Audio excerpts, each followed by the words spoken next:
Hello, welcome back. Now I just wanted to show you, I have given you the instructions for this beautiful flower. Now this is a poppy and it's from the Gourmet Quilter, and I've given you the link to her pattern. I did a couple of things different. I have pleated my flower rather than gathered it, but other than that it's all very much the same. So you get given a circle for the back of your flower, and you get given a petal for your petals and you need 5 of these. You need a front and a back, so you need 10 of these all together, and I've added a small seam allowance. And the only reason I want to actually show you this little bit, I'll put my little flower on. I put a little brooch clip on the back, and they're really rather nice, so you can make them for next Anzac Day. That's what we made them all for. And it just goes on like that. I think they're quite sweet. But rather than put a button in the middle, I decided to put this cute little rose. So I've done loads of them with buttons, but then I stepped it up and did a rose, so it makes it 3D. And the only reason I'm going to sew one petal is because a lot of people get really caught on sewing a really tight curve. So basically I just want to show you how you sew a tight curve, and the rest is it's simple. The secret is, if you use a foot that's got a short foot end on it, when you go to do your curve you can see when to turn. Now what that means is, when you're sewing, if you can see your foot over the edge of your fabric, you know you need to turn. So it's a really good idea to use a short foot. So when you're stitching, you're always going around that edge and you don't see the foot off the edge of your fabric. So you can always go around and you don't see your foot. Sounds bizarre, but you'll get a perfect edge. So this is just my little number 20 foot. I'm going to tell the machine I've got a normal straight stitch on. I'm going to tell the machine I've got my 20 foot on. And I'm just going to show you, I use my knee control. And I just, this is literally my last little bit of pansy fabric. And I'm just doing my foot width from the edge. And I'm going to go forward and reverse. Oh, clear it, because you want to take it back to a narrow seam. So you only want 2mm stitch length.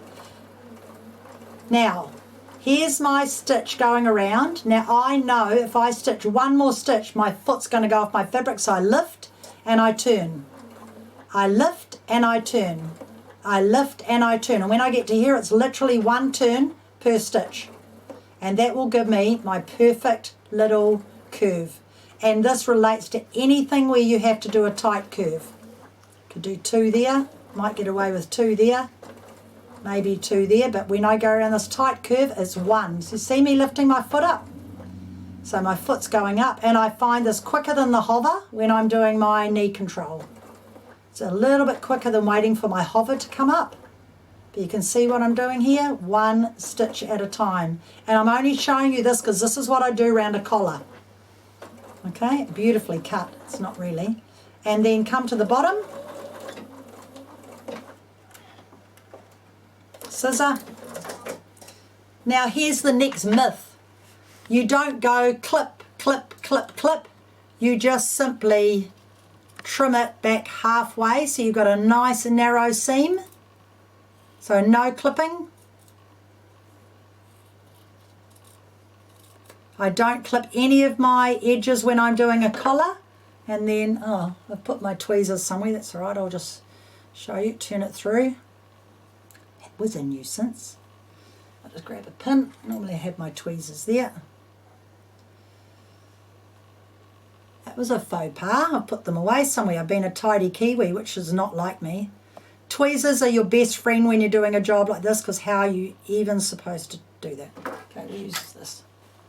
We'll do another method. Just be rough. So poke every single one of these very carefully through. There we go. And then you're going to have to press them. But instead of ending up with a jagged edge, you'll end up with a really nice round edge because of the way you've stitched it. And when you see the instructions, what you're supposed to do now is turn them all the way through and then gather them. But what I did was, instead of that, I just did a tuck. And I put a tuck like that, and I put a pin on it. Okay? And then I just got my red felt for my backing. I'll just cut a piece. And you just cut around that. I've got a bit of interfacing on the back of this, only because it was for something else. I don't know why I had that. And then you just simply lay them this way. Lay them all on your piece of felt like that. Stitch them all together. So simple. And then you can do one of two things. You can use your temporary glue, and you can glue the center, and you can glue your flower on like so. And then you can go to your sewing machine and you can just stitch here and here, which will hold it, or you can use your permanent glue, so this one here, I'll just tell you because that can pull off, and you can use a permanent glue. So I don't always stitch. You can use a permanent glue because I've already stitched the flower down. And you can put this on here and it will stay there forever. So bit of brute strength, and then make sure you do that. Really important to shut it. And there you have a really nice little poppy, and then you hand stitch your backing to it. So I think they're really, really sweet. So you've got all the instructions, but the difference was I did a little tuck in mine and just set them together, stitch around the center, and then put that on top.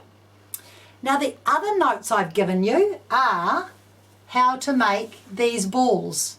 And you might think Robin's finally lost it, but you know, they're really real fun, these. And these have been made, you can make these out of old jerseys, you can make them out of old blankets, you can make them out of sweatshirting, you can make them out of polar fleece. My grandson's got a polar fleece one. Or you could make them out of, here's my pink one. Oh, it must be here. Baby sweatshirting. I made some baby ones. So what all it is there's two sizes. There is a small and a medium. That's the small ball finished, and that's the medium ball finished. So I've just had a baby's birthday recently, and this is for the other baby, and all you do is sew two sides together, and you do that 4 times. Then you open it out. You can choose to top stitch it or not, doesn't matter. And then you simply put 2 to 2 and stitch those together like so. And I always use clips when I'm doing this. I very rarely use pins. So you get them both prepared like that.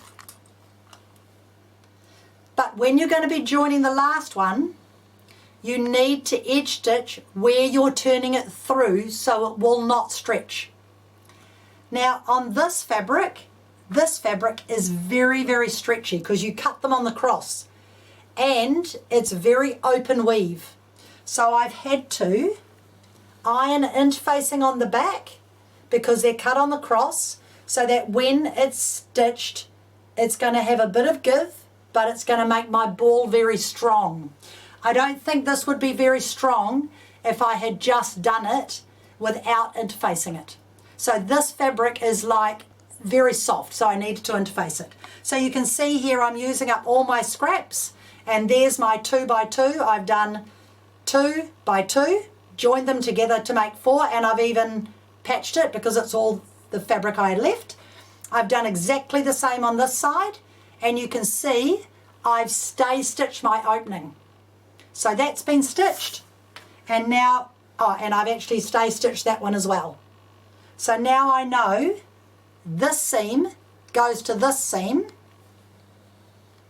And all I do now is match the top. And again, I don't pin, very rarely pin. And I clip it. And I pin this, clip this all the way, just use my clips all the way around. Match my underneath here. And I leave my opening. So I'm not going all the way around, or else I will not be able to finish it off. Okay? Now I'll tell you a bit of a secret. At the moment it's impossible to buy the stuffing that we used to buy called fibre fill. So we've had to resort to actually using the stuffing out of cushions. So when you go to buy stuffing, we just buy a cushion and we simply rip it open, and we are using the stuffing out of a cushion. Okay, because you cannot buy the bags of soft stuffing at the moment. So that's what we're using to stuff the ball. So, oh, I could stitch this, couldn't I? Take me 2 seconds. So if I just clear that, I can use this. And all I'm going to do is stitch from my opening and reverse. My cat is meowing because he says it's dinner time. If you can hear a cat in the video, I apologise, it's his dinner time. So when I get to here it's quite bulky. I would have normally put my 1D foot on, but I can leave this on, it's fine. So just make sure that you flatten everything down. And this is a big machine, it's going to motor over it anyway, but normally I'd put my 1D foot on and then go all the way around. And I've got stability because it's all interfaced, so it's really, really strong. So I really don't have to worry too much. But you know, these are a really nice thing to actually have. And we had the grandchildren around the weekend and they had a load of fun rolling the balls, throwing the balls because they're soft. Couldn't break anything. And in fact, one of them made her own one. So it was good. So flatten this out. A bigger foot robin would have been amazing. But it's amazing what you can do with what you've got on. And there you go, that's all there is to it. And then I hand stitch the opening up once it's finished.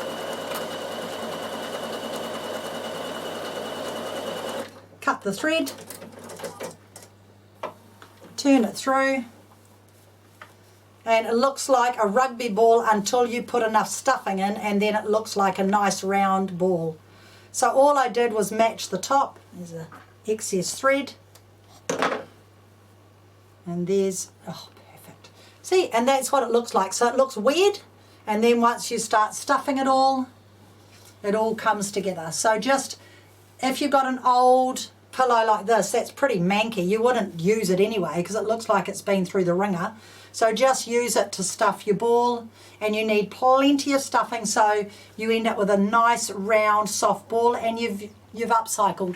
So you've used an old blanket, you've used an old jersey, anything you like you can use. It's very, very quick and easy to make, and I can tell you your grandies will love making them as well, but they're a nice thing to give as a gift, especially if you made a lovely baby cot quilt or something and then you make the matching ball. So see, you just keep going. So it looks like a rugby ball until you fill it and get it nice and round, and then you simply just slip stitch the opening. So they're a lot of fun, and this is just made out of scraps of I think this is a mohair type thing. So there you go. So that is the balls, and just a fun thing I thought you might like to see. This is just a leftover pair of fabric, and I've made a pair of pants. I think the cat's going to start eating my leg in a minute.